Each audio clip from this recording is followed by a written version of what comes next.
Bakın o andır. Bakın ona bilmek için 1 saat yarım burada gözlüyoruz. İnsana iki şey verməsin. Bir, xeyirsiz evlat, ikincisi xeyirsiz dost. Saçımı da bərbər necə qoyub niyə yağlayıb elə bil? Aman tanrım, yaxşı həyatım. Evde.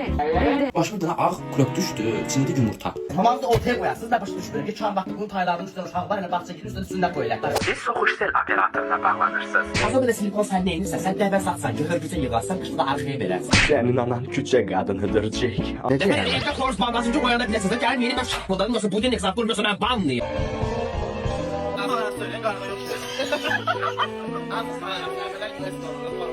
Aha. İçinden sonra çıkardım.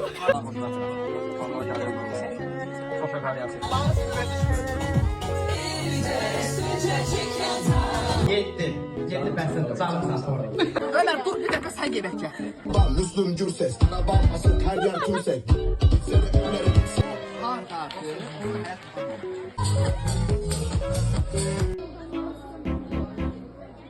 Neyse oldu. 15. Bundan sonraki 15'ti.